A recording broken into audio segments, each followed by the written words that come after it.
There's 1.3 million YouTube channels that share unboxing videos. And a research company in the last year said that around 55% of shoppers use unboxing videos to influence purchase decisions. So there's a lot of data showing this is happening. And again, this is something where I can see more and more brands exploring and testing out. You're listening to Inside Commerce, a weekly e-commerce strategy, technology and CX-focused podcast hosted by experienced digital consultants and re-platform specialist James Gurd and Paul Rogers. Get insights into e-commerce strategy of leading brands, hear from industry thought leaders and leading tech vendors with practical advice to help you improve your online CX. This episode is sponsored by WorldPay. Today we are drilling into customer reviews, and we're going to look at the state of customer reviews, good effective strategy in 2026, where it's been evolving to, and the tech and some of the new players in the market. And the reason why we're focusing on this topic specifically is Paul and I have these conversations all the time. People are always trying to work out how they can best collect, use customer reviews, manage it, deal with negative reviews, etc. It's challenging, and there's a lot of tech out there, and therefore choice sometimes is quite difficult to make. But online reviews are still a critical trust signal and impact conversion.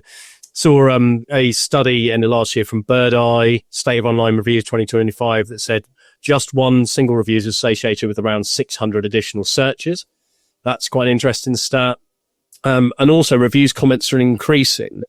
So more people when they leave reviews are adding comments rather than just putting a rating in. I think I saw it's over 80% now have comments versus 70% in 2020. But the average character count is decreasing. So people are taking time to comment. They're being more concise in what they're leaving, which is why this leads on to one of our key points around the sentiment analysis and having to interpret review data. So because reviews influence search visibility, customer trust improve, purchase decisions, this is a key discussion point. Anything you want to add to that, Paul? No, I was just going to say, so one of the things we'll probably talk about is the information people are asking for as part of a product review in particular. And I wonder whether some of the character count trend is due to people asking more about size and fit and quality and whatever else. But yeah, interesting that I'd not heard that before. Yeah, it is interesting, but you're right. The art of being more precise in what you're asking for rather than just saying, hey, leave a review, let us know how we did, which is incredibly open-ended. And also, especially if you're getting negative reviews, if you just encourage a rant versus being very precise, as let us know what we could improve very specifically. Let's get into it. So the first thing I want to start with is that fake reviews are a problem. And customer trust and the impact of fake reviews on that is something that brands need to think about. I saw a stat recently, about 15% of reviews are fake.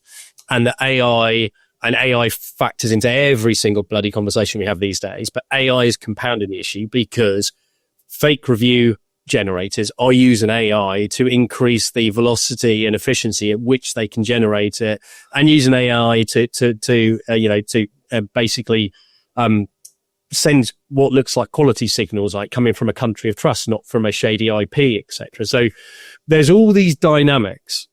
What are you having conversations with customers about the impact of fake reviews? Is it becoming more of a discussion point? So no, not really. I think the only time I've ever really come up against this is when I used to work for a small retail group that had lots of very small sites, and people in the business used to submit fake reviews because it was such low volume, and they wanted to, if they were going to surface reviews, they kind of wanted to have a certain level, etc. And I think maybe that probably still exists at SMB, but I haven't actually seen the impact of product or service reviews with AI. But I'm sure, like you said, I'm sure it's a big thing. And I think you only have to look at LinkedIn and some of the comments that appear on posts after a few days and stuff like that to see, how much of this stuff was happening. So it doesn't really surprise me, but I've not really had it come up. No, so I was talking to a few people who are concerned about what the impact will be or could be. And I guess my holding point, there are two bits. We're going to come on to the Trustpilot conversation later on, because unfortunately Trustpilot, because of the nature of the platform, it's an open platform. It's not just limited down to a person with a subscription who's asking people to give verified reviews. there is an entire black hat industry sat behind it that's trying to do that. And therefore there is a challenge in that platform specifically to weed that out. But I think where I am on the fake reviews is that you need to be aware that it happens. You need to be aware that that AI tooling is starting to be used increasingly for this. Therefore, you've got to have a really good monitoring process in place. And we'll come on to sentiment analysis in a minute to spot any change in patterns and trends in that, because you need to react to it. So you've got to monitor, you've got to look at suspicious activity. And then you've got to also have really good conversations with vendors you're working with to understand what their platform controls are and how you can weed out and block or delete or remove reviews that clearly are not legit. Now, a negative legitimate review is not something you can and should be removing. You should just be managing it. We'll come to that. So the next, we'll start with, I guess, the use of reviews, the on-the-site piece, then we'll go through lots of different elements of it. But one of the key points you want to talk about is use of review content on the site, widgets, positioning, opportunities. Where do you think, how do you think people should be using these now? Yeah. So I think this is a really interesting area, and I think we could do a whole episode on it. So I think that historically, and even now for a lot of brands or retailers, you're going to like a design process, or you decide to introduce reviews, and you have like a default widget from all of the vendors that you're going to look at. And historically, 100% of PDPs, this is for product reviews, of PDPs would have that exact same kind of UI, kind of template, like elements within the template, etc. And that was just one way of doing it. And as a result, premium brands wouldn't go near it. And also users could only, read all of the reviews in the order that's being chosen by the retailer. Whereas, and then like a few years back, Yotpo started allowing for API integration. So you could essentially just pull the data out of the API and then display it however you wanted. And then nowadays, a lot of the vendors have that. And I think nowadays, I think brands should be largely either going with a company that has a really flexible widget or going down that route and being really creative around how they use the content. So a lot of our more premium brands will actually only show size and fit feedback, or they might show like star ratings and then like pull out specific snippets of information. Or they won't show a widget at all, but they'll display certain bits of feedback with other kind of data that they think is useful. So I think overall kind of thing I'm saying is that I think you can be a lot more intentional around like how you want to display feedback, or how you want to use the widget. And I think there's an opportunity there too. So like Nick from our team has done a lot of testing around, really using the size and fit data and like promoting that in like really prominent position, and then having a CTA to then go and explore the data. And I think there's just a lot of room to be creative now with this kind of stuff. And then I think alongside that, you have things like the ability to use AI to like, group reviews by topic. You then have the ability to we talked a bit earlier about in the emails you can ask, or in the kind of review requests, you can ask different leading questions so that you can profile them a bit more. So you could say like a younger audience thought this, an older audience like by size, whatever. So I think that's one thing that's changed the product review landscape. And then I think also we work with a lot of premium and luxury brands. And I've always, as we always say on these, I'm pretty blinkered in that world. But a lot of those are a lot more open to using product reviews. And either they're just collecting all of the data in the background and then showing certain bits of information and positioned in a certain way, or they just got so much flexibility from a styling perspective that they're more open to reviews on the PDP. So I think that's all around product reviews, but you see the same thing. Ready to grow your business online? With WorldPay eCommerce, you can deliver fast, secure payments your customers love, backed by global reach and real people-powered support. Scale with confidence and enhance your customers' experience with WorldPay eCommerce. I think the reality for a lot of people is that in order to use the APIs correctly and therefore have full control of that UI piece, that requires extra engineering, extra research. I'm not seeing for a lot of people initially that investment. think a lot of people still see it as, let's get the widget in. That's easy. That's default, especially when you're working in like the SaaS world and it's the third party app. Plug them in and play. But I fully agree with you because, and I've had this on 2 projects with the app, where the app and the styling controls are so crap that you are, not only does it not align with your brand color palette, but yeah, you're restricted into exactly where it sits, how it looks. So I think it should be a conversation. In a lot of replatform projects, stuff like that never gets the top level priority because of all the conflicting priorities. I think the bit where I have a lot of conversations with people is, and it's the booking.com principle, which is, I call it multi-boys. A review is not just, here's your rating snippet, here's the reviews at the bottom of the page you click down to. It's how do you use content, like you were saying, around the user journeys to reinforce key points and in order to influence decision paths. And so this is things like elevating testimonial content, the verbatim text, higher up, embedding it, having an image where a review text is overlaid over it, and curating that. And that's a bit, or even a content section within the page that is right up by the call to action space, where it is basically, and it is pulling out the things that normally put people off. So sizing in fashion. So I think that's an area that people do not exploit enough. I agree. I think it's really interesting because I'm almost trying not to touch on the Trustpilot thing. Just pre-episode, James and I started a bit of a debate around this, but I think that's quite interesting as well. Around one of the pros of Trustpilot is that it's like almost like a recognized consumer brand, and I think sometimes that I've seen people like use that kind of within the image gallery, like you say, stuff like that. But yeah, I think it'd be really interesting to get onto that in a little bit. Yeah, and I know we are going to come on to some of the critical sides of it, because there is negativity around it in the market and there exists for a reason. But that's not been disingenuous to them, because yes, I've seen one of the clients I've worked with tested putting a Trustpilot widget into their basket checkout flow and actually found it had it improved checkout flow and next step rate. So yes, there is a consumer awareness piece that can have a positive influence. Next thing I want to talk about is let's go to the opportunity that AI presents. Talked about fake reviews, and AI is causing a bit of an issue there, but there's a big opportunity around using AI tools for things like the sentiment analysis and driving insights out of reviews to help you better understand what you can do, whether this is product feedback that helps you tweak and improve products, or it's improving content on the page because the signposts aren't clear and people had a misconception of what the product was, etc. So where I know that you do work around this, I know that you obviously have your own like census feedback tool, which is separate to customer reviews, more like NPS stuff. But where are you seeing this headed and how are people using it?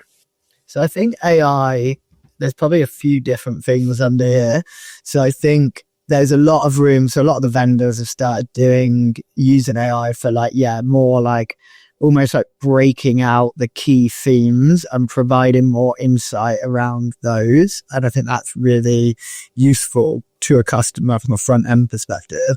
But as you say, I think there's also a lot of our clients now are using AI there, and particularly like the higher volume ones. So Charlie from Dot Martens, I think we've had on here before, like she's done a lot of work around using review data to really understand by SKU the feedback that's like the feedback from the customers around different areas of the product, and then they're using that as a business to like improve in different areas. And I think that's 10 times easier now from an AI perspective. And I think any level of feedback, like we use it, like you say, with census, actually Vim integrated OpenAI like 2+ years ago, and we used it to like group all the themes, and we use it at like a global level, and we're looking at everything, but also within the census as well, just to show the themes. So I think anything like that where you're kind of processing information and summarizing or grouping. I think there's shed loads of opportunity to get more digestible data in different areas of your business. But I think probably one of the big ones at the minute, and the reason why companies like Trustpilot and other companies that manage reviews have kind of become a bit more popular, is because of the LLMs. So I think it was published a while back that Trustpilot was being used, and there are a few different kind of service review type companies that were being used a lot to understand sentiment and within OpenAI's algorithm. And I think that has led to people investing more in that area. And I think because of the nature of how you talk with an LLM, and particularly ChatGPT, because people are asking what is the best, what is the most suitable for all of that kind of stuff, the kind of sentiment context has become a lot more important. So I think that's also led to a lot more people kind of investing in this area, considering this area, looking at the types of reviews they've got, looking at, the volume of reviews. So I think that's the other one around AI, where there's probably a bit of a need to just invest a bit more time in understanding as a business, how you sit in some of these places. Yeah, and I think this is one of the biggest challenges, because we had this historically with Google, and Google basically had a set of approved review sources that it used as trust signals in its algorithm, and Trustpilot's one of them. Google reviews, there are obviously many others. And I find this really interesting, because it's actually quite hard to decide where to go, because it's not just a technology decision and a feature decision, but it's also that wider signaling decision. Yeah. And I'm really interested in the use of Google reviews as well. And not massive brands typically don't focus there, but smaller brands, local businesses where they have a more kind of condensed geographical reach, and businesses with stores where actually they want to build up reputation around the stores and look for Google reviews and that local audience through. And Google reviews are still one of the, for Google search obviously, but also from an LLM point of view and into the AI models. I think it's an area that's really underexploited in a lot of smaller businesses. I know myself as an independent consultant, I focus on Google reviews and nothing else. I don't ask anybody to give me reviews via any other platform, although coming onto the B2B side, Clutch is looking like it's more of a signal in LLMs now. But I've done testing on Google reviews again in my rankings, and I've just seen that when I focus on collecting them, and really good quality reviews, there is a short to medium term sudden impact on ranking for key queries. I think, and to be honest, I was going to say as well, so I use Google reviews all the time. So I'm very into coffee. And I will travel far and long, or whatever the phrase is, to find the best coffee and everything else. And I used to use all these different websites, all these different apps. And then I actually found there's a pretty good correlation between Google reviews and actually which the best ones are, as long as you factor in other things as well. And then, now for restaurants, exactly the same. I think Google reviews for those types of listings have, really come along. And then, as you say, as far as I know, the reviews is still the biggest ranking factor for local listings. So I think I completely agree. I think if you've got stores, it's definitely something that you should be. I think a few of our clients do really push that for retail orders. So in there, if they're using Shopify POS, within the order confirmations and things, they'll kind of push people to leave reviews and things. But I completely agree. The only other thing I was going to add that I missed on the previous thing was product reviews as well. So I think a lot of people are using product reviews within their little kind of chatbot interfaces to support kind of Q&A on PDPs, and also again can have an impact from the kind of geo/AEO side. Yes, indeed. Next topic I wanted to chat about is video reviews, because there has been an increase in the number of dedicated tools out there, like Senja, Judge Me's got capability, Luke's. There are lots. The Shopify ecosystem, there are Shopify-centric ones as well. So I guess I'm calling these more testimonials because it feels like the format is different to a review. It's, you've got a video snippet, you've got somebody directly talking to the camera as a purchaser. These are used with influencers a lot, but actually now more forms the direct customer review thing. I haven't implemented this directly myself. I've spoken to quite a few people and said they should be testing and piloting it. What's your take? Are you seeing this as a trend in the premium space or not at all? So definitely. So I would say historically we've probably been 100% like fashion or like mostly fashion. Then we've kind of done a bit more in beauty more recently. In beauty, it's absolutely massive. And I think the like UGC in general in beauty is massive. And I think some of it's come off the back of, like you said, influencer marketing.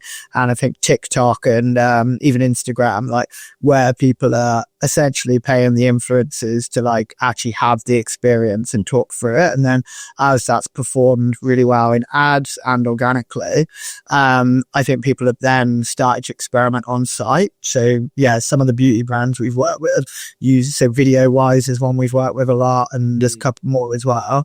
And then they've started to introduce that type of content alongside like before and after, that kind of stuff. And then they've realized that it has a really good impact. So then they've made it more prominent. And I would say I don't really beauty where I think we've see it as like a big trend and like a high impact area. But I do think in general, like UGC, 'cause the other side is like the ads world, like UGCs have gone crazy, like with all the trends around like all the creator economy and everything else. Like people are experimenting a lot with like UGC creative, and even things like product reviews and ads, like we said, similar to like the product image. I think beauty is probably the biggest one for video reviews, but creative as well, I think is a big one. Yeah, and I think this is a really good point that certain product types are not going to be so naturally well suited to it. I was having this conversation on recently in like the home and garden space in cookware, and I think this could be really quite an interesting test bed, because if you take like buying a really nice new frying pan or steak pan or whatever it might be, actually hearing from somebody who's used it and how it cooks versus like other types of pans and what it's good for and how easy it is to maintain and the quality. I think there are certain areas where actually it spills out really nicely outside of the obvious ones around beauty, fashion. And for me, this is classic test bed opportunity, because you can cherry pick a set of products where you've got high interest. But actually maybe it's high price point, it's hard, the conversion rates are typically a bit lower. The ability to cherry pick and test on a subset of products and then validate what the impact is before rolling it out it's such a no-brainer to me.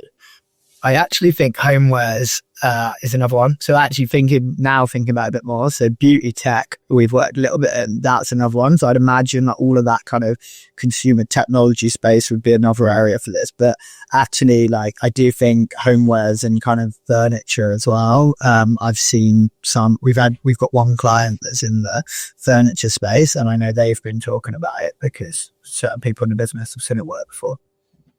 Yeah, I find, I work, as you know, with a furniture brand at the moment. And I'm intrigued by this as well, because I can see in some of the product areas, I could imagine it working well. But there are certain products, especially your high-end products, which are very much, they are personal, aesthetic and emotion-led rather than function-led.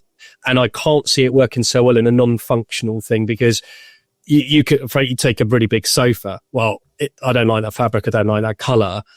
I think that becomes hard. I'm not saying it wouldn't, and you've got to test everything, but I think there are certain product sets where I could see it having a greater impact. Yeah, I think it's slightly different actually. So the brands we're working with are competing, I guess, similar price points, similar end of the market.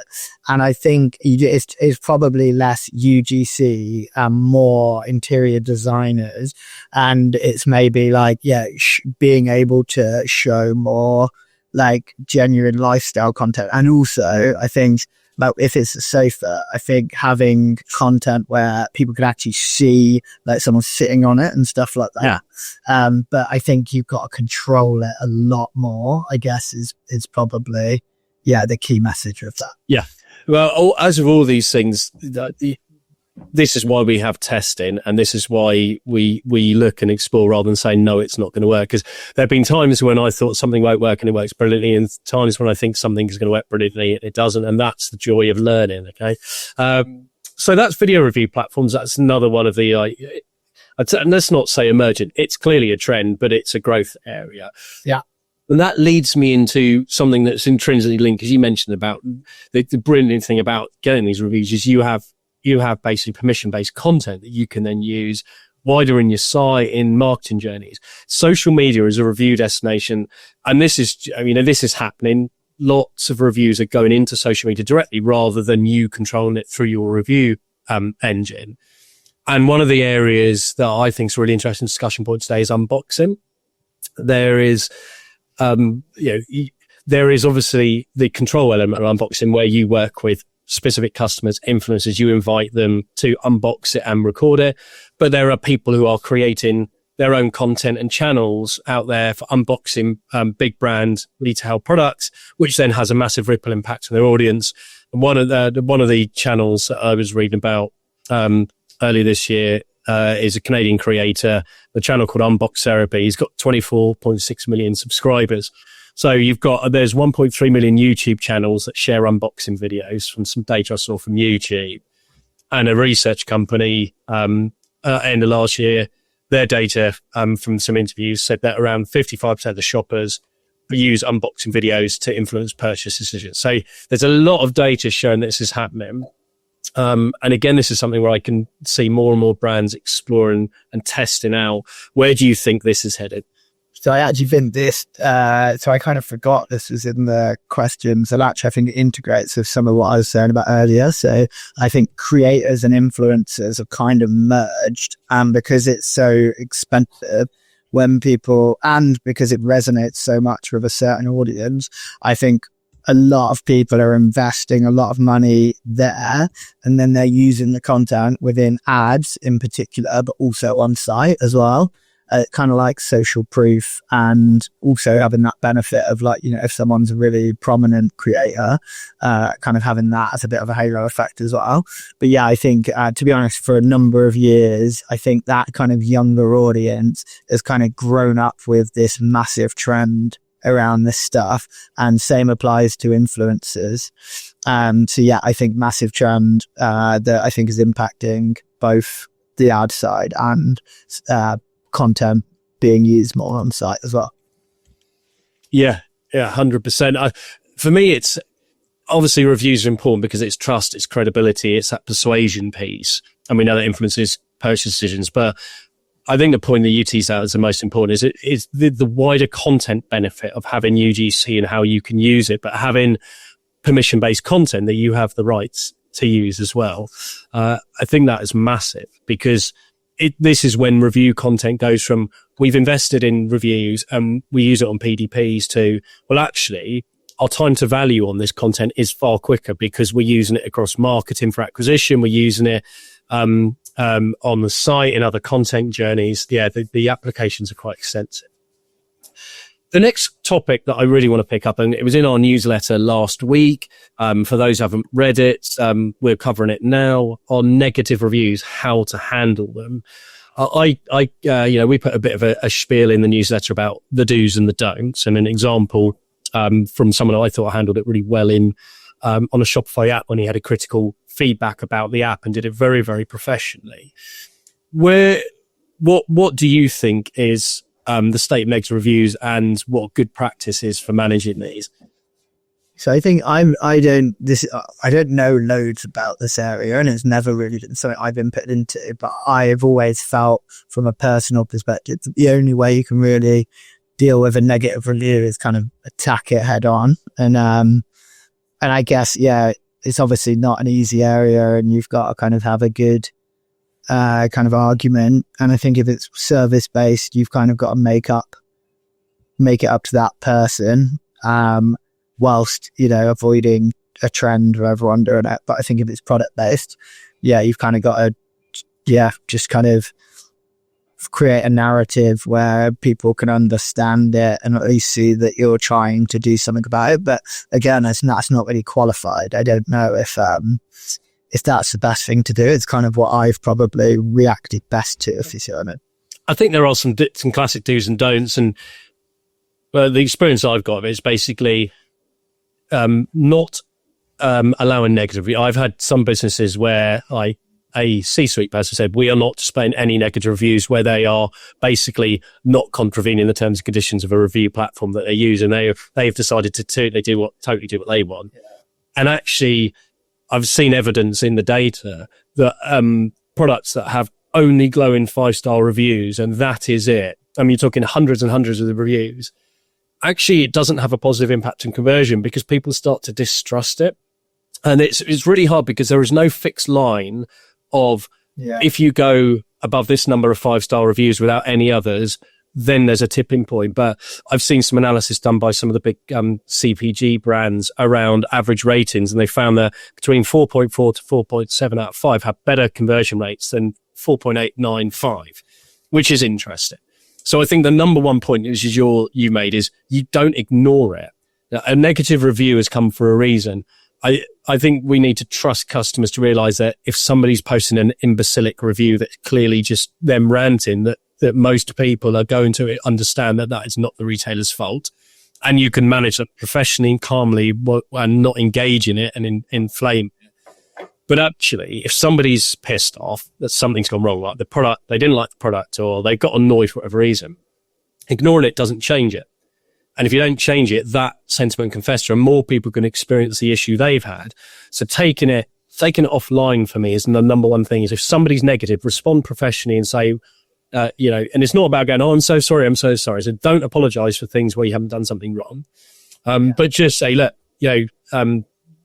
we understand what the problem is.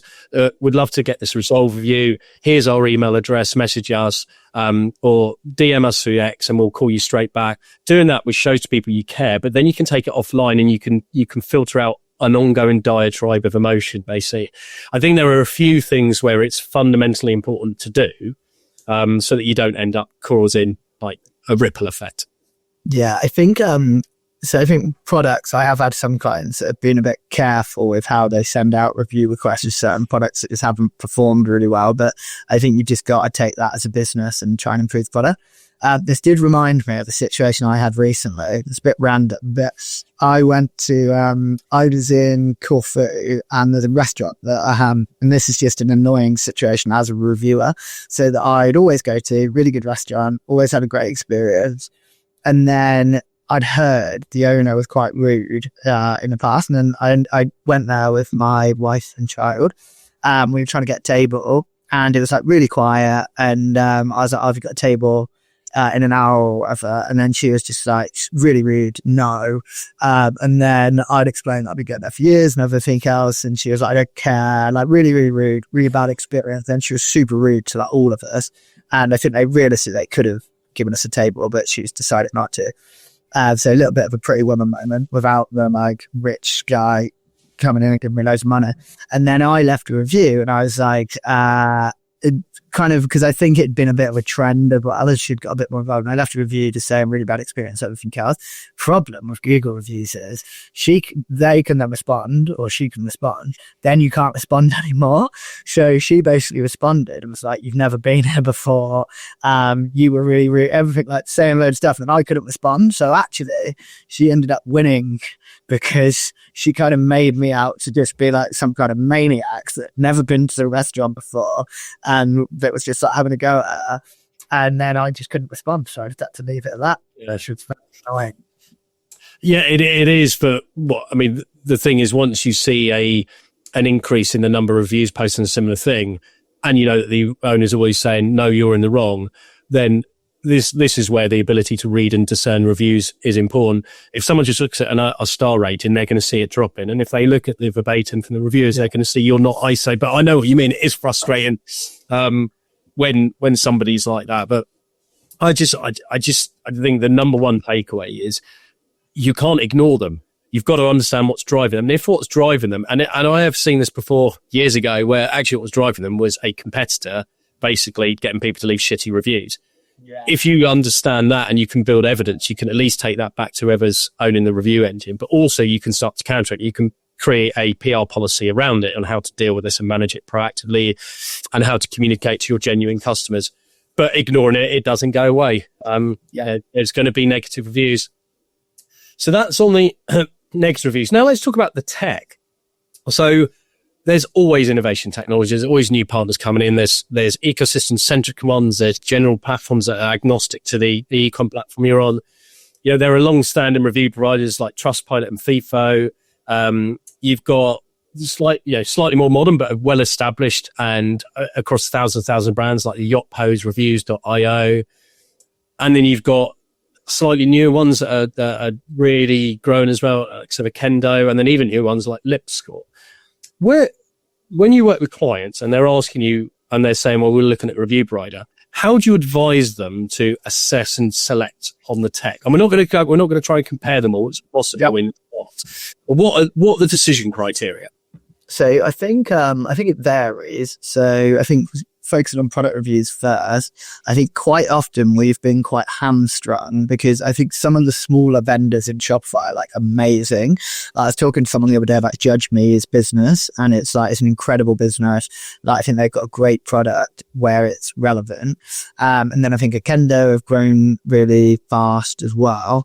But quite often where maybe the client will want the API kind of for the front end as a minimum, they'll want markets integration.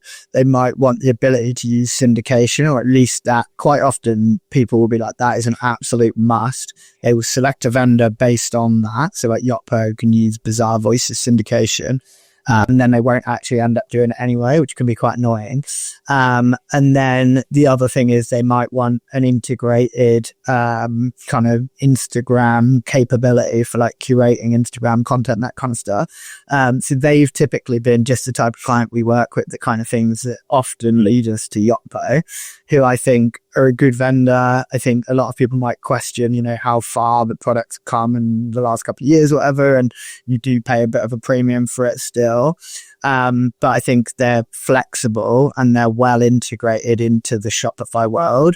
And also the API can be even more important if you're working in other ecosystems. And to be honest, you don't have many options in the other ecosystems anyway, really. But I think I've always been impressed by the smaller ones, but we've always kind of needed to go down the route of particularly Yotpo.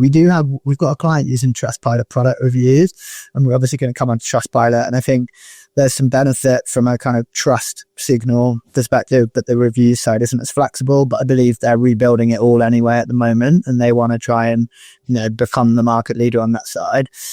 One thing I just Googled purely out of interest in the background, not that I wasn't paying attention, was I just wanted to understand the trend around FIFO. So I just looked at Google Trends with FIFO and Trustpilot's been like growing ridiculously, and the volume is like not comparable. But I thought that was really interesting because a few years ago, FIFO was so prominent, and I feel like I just haven't really seen it anymore. But yeah, and then the service review piece, there's not many players around, and I'm sure we'll get on to our discussion on where it's not needed and why you do and don't consider it. But yeah, what's your view? Because I think you've been working with some other ones of it. That 100%. So cost is important because you've got to weigh up the benefit of a more feature rich platform with whether you have the bandwidth and resource to use it. And I always bring this back with clients because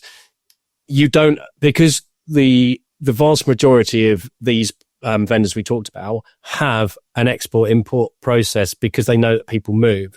So you're not stuck if you go with a lower cost one now and then you want to upgrade and move and tap into more features in a couple of years' time. So I think that's a really important discussion point because everyone wants the world, but they can't use it. But you're right, the syndicate, I'm glad you pulled out syndication. That is critical for brands where they have really established retail channels, and those big retail like soup brands selling supermarkets is a great example. And a lot of those are using Bizarre Voice, and therefore the syndication will enable reviews of those products to be pushed in, but also to pull them back from where those products are being sold elsewhere to benefit your own website. That can be massive because you can go from 30 reviews to 250 reviews overnight, and the credibility is huge and the impact on PDP, add to basket rates, and your agent's big. So yeah, I think that is often the tipping point for justifying spend on a higher platform. But not everyone's ready to use it, as you say, and it's pointless getting a platform that you're not ready to use. So I think you're spot on that. We got about 5 minutes left planned in our podcast before Paul and I run away to do other stuff. Trustpilot is really important to talk about, actually, because I think we kind of tease out some of the negatives and positives, and this has not been deliberately critical to them, but they have definitely, I think there's been a challenging few years where Trustpilot, although it's in consumers' minds, it's still very prominent. Actually, with retailers, there's been a lot of frustrations, and there's been a lot of frustrations because of the ability for people to gain Trustpilot to basically push lots of fake reviews against brands that aren't so credible. And also there are major brands on there who aren't using Trustpilot. There are brands like Amazon and Zara. They don't use Trustpilot. Amazon, for an obvious reason, has got its own review engine. But actually, they exist because you can create a review against a retailer, even if the retailer's not paying for a subscription. And they have insanely low review scores that are disproportionately low to the actual average reviews they get through other third parties. So Amazon has got 1.7 rating on Trustpilot, Zara 1.3, I think, something like that. And there are loads of sites advertising black hat reviews for brands to push fake reviews in. And there's also evidence of single reviewers who are adding loads and loads of reviews on one particular business. So it's clearly like fake generation. So, that's one of the problems of having an open product. Those are the issues. There are other issues, but those are the primary ones where it's created a bit of retailer frustration because then retailers have to go up the levels of subscription in order to combat that and balance it with genuine verified positive reviews. And I think that's the battle they have. So they might have a good technical platform and they might actually have some really good benefits to the capability, the feature and the consumer awareness. But there has to be that balancing act because I think a few retailers I know have moved away because of seeing that as just too much of a cost challenge. Yeah, I think it's really interesting. We obviously talked a bit about it before, and I will say I've recently become friends with Trustpilot, or not friends, but John T, who I'm sure a lot of our listeners will know, is someone that used to own Redbox Digital, and then he's moved into their director of partnerships role and has kind of built out a team with a number of people I know. And then I did a talk at their kind of sales kickoff, and I think it's a super interesting business because they've just got so much data. And I would love to have access to that data. Just I think it'd be super, super interesting. But two, I totally see where you're coming from at some of those points. And I think I've certainly been in a situation where clients have been like, I've come into a business, said, I've got this cost line that's several thousands of pounds a month and it's Trustpilot. Do I need it? And realistically, you kind of want to say no, but you've got to be a bit careful because if you don't have that kind of incoming stream of positive reviews, you're only really allowing for the negative reviewers who will naturally go there, and like no one will ever go and leave a positive review, or very few people, but obviously all the negative reviewers would immediately go to that place. Glassdoor is kind of similar, actually, to be honest. Like there's a whole world around all this stuff. That being said, I do think they do have like genuine trust around them, which makes this even more complex. And I do think consumers recognize the brand a lot. So I feel like it is quite a complex area. And actually, what would be great, because I do think there's some real benefits to Trustpilot.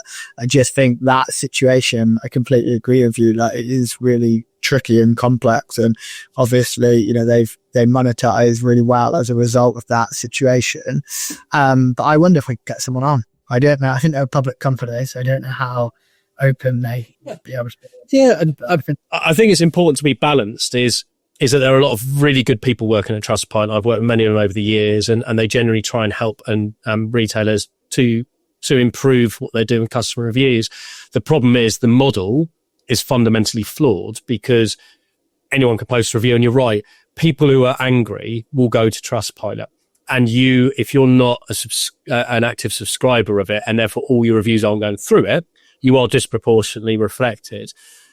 Whereas your reviews elsewhere are far, far higher. And I think that's the problem. And it is a hard conundrum to unpick. But the reason for talking about this is not to name and shame. It's just transparency when people think about it. Is they've got to think about these dynamics, because if you go on Trustpilot You've got to be incredibly proactive, and you've got to be there for the long haul and maintain it, because otherwise you'll end up, that rating will start to come down again if you're not proactively pushing reviews into it. Okay, so I guess that's the end. I know that we both got a hard stop. My key takeaways are basically reviews is focus on the questions you're asking people. You raise this, actually. I'm kind of sounds like I'm stealing your takeaway. Focus on the questions you ask people to get more structured and useful and focused reviews. Be proactive in monitoring and responding to reviews, including negative ones. And make sure you use review content outside of PDPs. Don't limit it. Those are mine. Anything else you want to add before we wish everyone a fond farewell? Great. Yeah, no, I don't think so from my side. I think, really good, interesting discussion. And like I say, we'll try and get someone from Trustpilot on. Yes, hopefully they don't hate me for raising these issues, but I think it's important because they are out there and people are talking about it. I do still like them. It's okay. And look, thanks for listening as always. Hope you found it enjoyable. Any questions, anything you agree with, disagree with, hit Paul and I up on LinkedIn. And then hopefully you'll be back to listen again next week. You're listening to the Inside Commerce podcast hosted by experienced consultants James Gurd and Paul Rogers. Inside Commerce is your fast track to digital knowledge, featuring interviews with leading e-commerce retailers, industry thought leaders, and the C-suite of key tech companies to explore the latest in digital strategy, customer experience, and tech. Discover what the latest trends really mean and get practical advice based on experience to help fine-tune your e-com strategy and tech stack. Follow us on LinkedIn and reach out to James or Paul if you'd like to discuss an e-commerce project. We hope you enjoy the latest episode.